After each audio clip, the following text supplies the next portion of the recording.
Support comes from the Missouri Forest Products Association.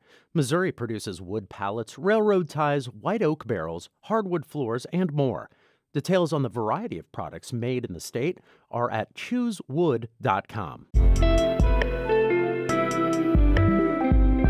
From the St. Louis Public Radio Newsroom, this is The Gateway. It's Tuesday, July 14th. I'm Wayne Pratt. Surreal Lawrence wants to be a police officer. Lately, it's been harder to convince friends and family that it's a good idea. They'll say, well, the police really don't help or they don't do their job. In just a few minutes, St. Louis Public Radio's Ryan Delaney speaks with 3 black teenagers who are involved in a junior police training program. An attorney for the city of St. Louis is questioning whether a proposal to lease Lambert International Airport belongs on November's ballot. As St. Louis Public Radio's Corinne Ruff reports, City Councilor Julian Bush argues in a letter that the NAACP and Carpenters Union-backed petition should not move forward. The Board of Election Commissioners earlier this month verified the petitioners gathered enough signatures to get their charter amendment on the ballot. But Julian Bush says the city's charter can't be amended in the way it's being proposed. He argues an ordinance submitting the charter amendment needed to be adopted first. But because it's written as a charter amendment, he doesn't see a way it can move forward. His letter also states that if the petition had been written as an ordinance, it would require 2 public votes, the first to pass the ordinance and the second to pass the charter amendment. Alderwoman Kara Spencer of the 20th Ward sought Bush's opinion on the matter. I'm Corinne Ruff, St. Louis Public Radio. More children and teenagers are being admitted to St. Louis area pediatric hospitals for self-harm during the pandemic. Pediatricians say young people have been under increased stress. Rachel Charney is a pediatric emergency physician at Cardinal Glennon Children's Hospital. She says it's critical patients and caregivers watch for warning signs that their child or teenager is at risk of harming themselves. We strongly want families to watch for the subtle indicators that they're seeing and to get their kids help before things begin to escalate to a point where they need to seek care at our emergency departments or inpatient psychiatric care. Warning signs can include changes in sleeping or eating patterns, lack of interest in activities, and drug or alcohol use. Parents and caregivers can contact the 24/7 Youth Connection helpline at bhrstl.org for more information. COVID-19 tests recommended by doctors now must be free to Missouri patients. The law is among several signed yesterday by Governor Mike Parson. Other measures will require hospitals to perform rape kits when needed. Currently, some sexual assault survivors must travel hours to get a rape kit. Vaping will be banned in and around public schools beginning August 28th. Another law that takes effect at the end of August will ban edible medical marijuana resembling fruit or other shapes that might appeal to children. Recent public Missouri polling information is showing President Trump leading Vice President Joe Biden by a narrower margin than when he won the Show Me State's electoral votes in 2016. As St. Louis Public Radio's Jason Rosenbaum reports, that could have a big impact on the Missouri governor's race. Trump won Missouri in 2016 by nearly 19 points, but several polls have shown Trump up over Biden by single-digit margins, including one from St. Louis University and YouGov released on Monday that showed a 7-point lead for the president. That poll also showed Governor Mike Parson leading State Auditor Nicole Galloway by 2 points.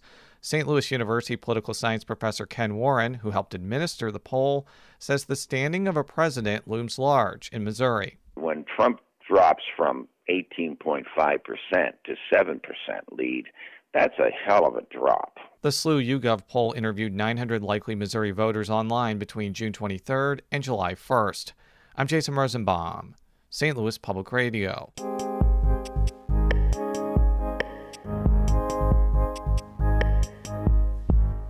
The country has been steeped in a debate this summer over the role of police in black communities. But a group of young people who are part of a junior police academy see the arguments from both sides.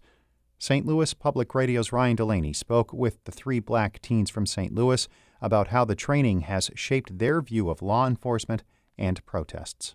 Surreal Lawrence really wants to be a police officer. Her mother, however, is a little less sure about the career choice. My mom, she's pretty nervous. The 17-year-old from Jennings is in 2 different junior law enforcement training programs. This summer, with the national reckoning over police brutality toward black people, Saria's friends and family have been questioning her choice even more. They'll say, well, the police really don't help or they don't do their job. It has made me second guess, but I still want to because it's my life. Saria and other kids in the Jennings High School Law Enforcement Careers Program know there are good people on the police force. They say the ones who run their training are good people who are involved in the school. 17-year-old Carl Moore Jr. got to know some of the Jennings School resource officers because they came to his basketball games. He was drawn to the program for the physical training aspects, but now he better understands the training cadets go through. Knowing what goes on behind the scenes and what officers are really taught and before they come out and to be a real officer in the academy. So that's kind of cool to see all the different gadgets and things they use and different tests they got to go through. He's disappointed he didn't get to try the obstacle course before the pandemic canceled the program in the spring.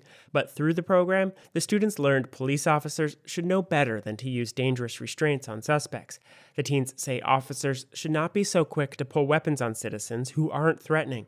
Maybe some should be retrained, they say. The teens say that while they're close with their school resource officers, overall, the trust is missing outside of school. Jeremiah Williams, also a 17-year-old from Jennings, got into the law enforcement program for the leadership training. He says there should be more honest conversations between law enforcement officers and neighbors. Just talk about the things that the police do that upset us, and the police can talk about things that we do that upset them.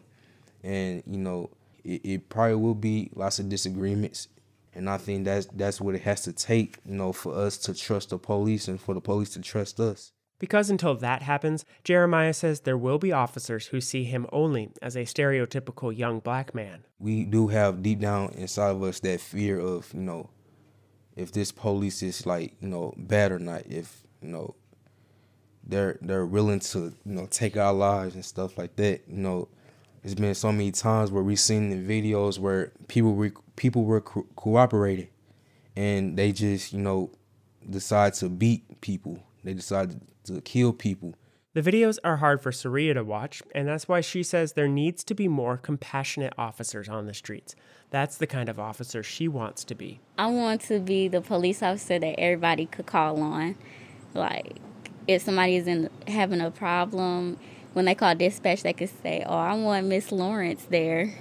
No other cop, Jeremiah and Carl aren't sure if being a police officer is the career for them, but Saria says it's how she wants to make a difference. If we want change in the world, why don't we become the change? Why don't we go in the police force and show them how they're supposed to treat us? And that's the same answer she'll give when someone questions why she wants to join the police force. I'm Ryan Delaney, St. Louis Public Radio.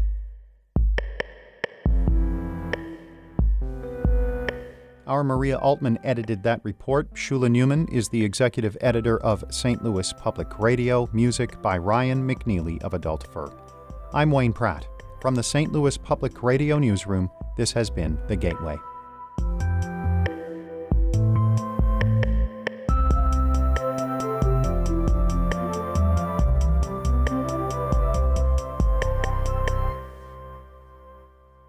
Support comes from Missouri Forest Products Association, committed to sustainable and sound conservation of the state's forests, which support more than 41,000 Missouri jobs, resulting in a $10 billion industry.